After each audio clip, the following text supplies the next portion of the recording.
me and my fiance were going to move in together, and I was living in Brooklyn. She's living over in Jersey City, and she was making an exceptionally strong case for living in Jersey City. She's like, listen, I got more room for the money. I got central AC, which is important to me as a person from Florida, a dishwasher, and I could tell you, as an accountant, we're going to save like $10,000 a year on state and local taxes. So what do you say?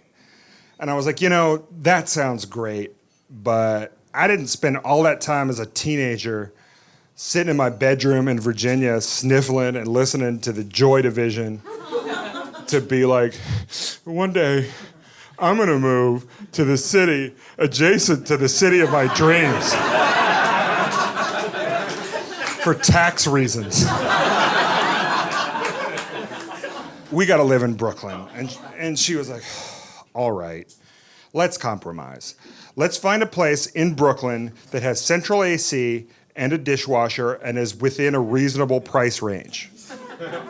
That's a laugh line in Brooklyn. Right? There's no regular apartments left in Brooklyn. You can have a glass and steel mega condo that's like 80 stories tall, and everyone has central AC, and everyone has a dishwasher, and everyone has a robot butler. All your neighbors look like Patrick Bateman with a man bun, and it's $1 million a month, right? That's available to you. Or someone has taken a Star Wars bed sheet and stapled it to the side of a bridge.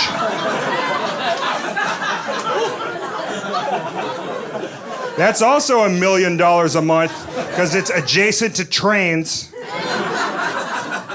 Those are your options, It was a real estate death march, And finally, we found a place that did appear to be within our price range, advertised dishwasher, advertised central AC, and she was real into central AC. She was like, I'm from Florida, window units won't cut it for me. Anyway, has the dishwasher, has the central AC. Also advertised a small patio out back in a backyard. The patio was the size of this speaker, right? But it was technically sticking off the back of the building. There was a dead cat on the patio when we looked at the apartment. I know it was a dead cat because my fiance said, oh my God, look at the kitty sleeping in the sun. And I said, it is 95 degrees out. They don't sleep in the sun at this temperature. And she says, yeah, they do. And as if to settle the argument, a fly went and jumped out of its eye hole. We all saw it, right? Me and her, and especially the broker, all saw that happen. And I just turned to the broker and I was like, what is this? Is this how you clean up for company? Right? This weekend was the landlord like, I am hemorrhaging money on this apartment. We need a tenant in here. I'm gonna need you to get rid of most of these dead cats. As many as will fit into one bag. Don't go crazy.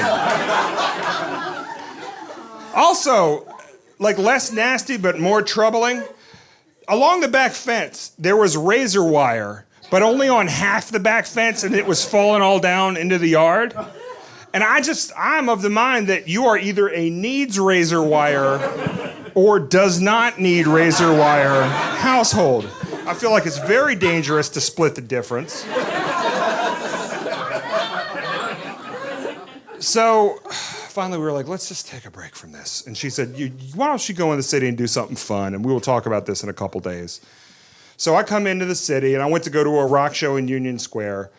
And those townhouses in Union Square? There's beautiful brownstones that have been there for hundreds of years. And you're like, were they ever crappy apartments? Did anybody ever not want these? What kind of a person would live in this brownstone, right? What do they live like? I'll tell you who lives in one of them. Ryan Gosling. Because he's sitting on his front steps on a Sunday afternoon, just reading The Stranger by Albert Camus, dreamy as you want to get, right? There's no cameras around. He just lives his life like this. Y'all are not sufficiently excited. He is wearing a V-neck t-shirt that is simultaneously flowing and form-fitting, okay? How does he do it? So I'm just drinking it in. I'm taking it in. I consider myself to be very deep onto the straight side of the Kinsey spectrum. But I also haven't driven in 12 years, and I will linger at a Ferrari dealership. Okay? I recognize quality, and I like to spend time with it. So I'm standing there, and then these two girls come walking by, and they had that voice that you all imagined the second I said they had that voice. Don't worry, I'll be imitating it.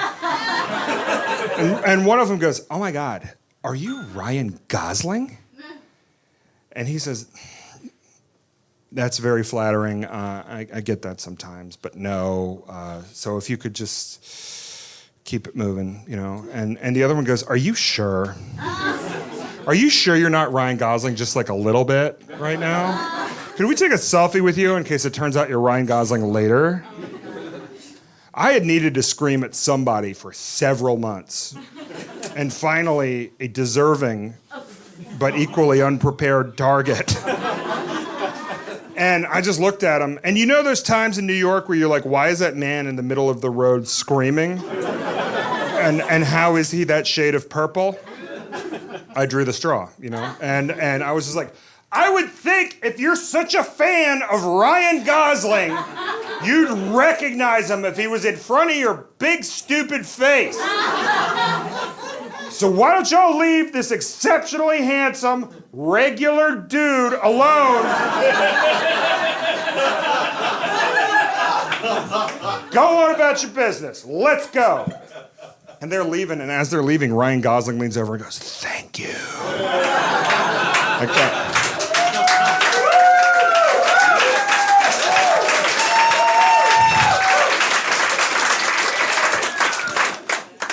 Me and Ryan Gosling connected. But then he gets up and goes back into the house because there is still a crazy man screaming outside.